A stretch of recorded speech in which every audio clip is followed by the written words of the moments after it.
how many people have become faceless in this country because the students have been forced to learn Hindi and they've lost their own culture. Tamil Nadu Chief Minister M.K. Stalin recently reignited this debate, claiming that Hindi has swallowed many languages, leaving them gasping for survival. But is this true? Has Hindi really erased the mother tongues of North India? Let's fact check.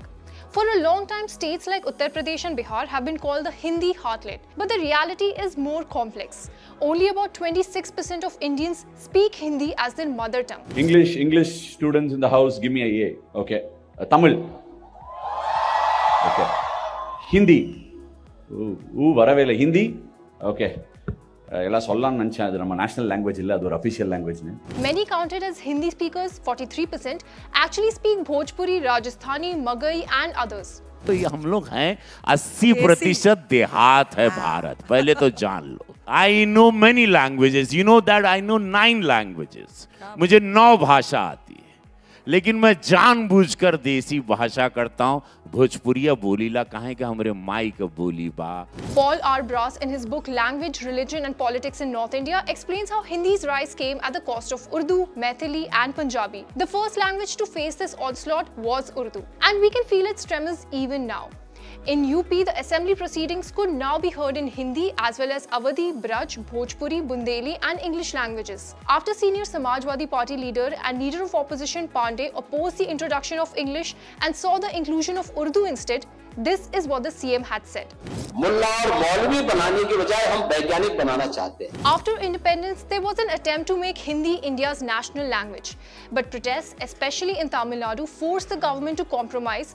Hindi became an official language alongside English, while regional languages were left to fight for survival. Bharat has no Rajbhasha. The Constitution, so Article 343 makes it very clear Hindi is an official language. The Official Languages Act of 1963 says that Hindi and English are both official languages of India.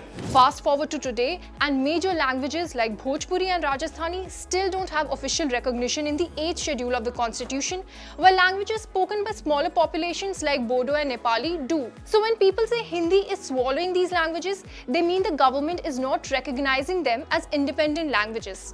भाषाएं तब खत्म होती हैं जब भाषाओं का आत्मसम्मान मर जाता है. There's an old saying, every 2 miles the taste of water changes, every 8 miles the language. But when one language dominates administration, education and jobs, others begin to fade. Garhwali, Kumaoni and Angika, for example, are slowly disappearing, many believe. So has Hindi really swallowed these languages? Not exactly. मेरी बात ये समझ रही हैं जो समझती हैं कि हिंदी बोल रहा हूँ मैं. जब इनकी समझ में आना बंद होता तो कहती है उर्दू है. But does that mean the non-Hindi mother tongues of India are dead or dying? Not quite. Bhojpuri has over 50 million speakers, Maithili over 35 million and Magai around 15 million. But they are disappearing from textbooks, government offices and digital platforms. Schools teach in Hindi, government forms are in Hindi and jobs require Hindi proficiency. Over time, younger generations naturally shift to the dominant language. हम प्रयास करें कि बातचीत से पेट भर दें. What do you think? Is Hindi pushing out regional languages or is the real problem the lack of government support? Let us know in the comments below.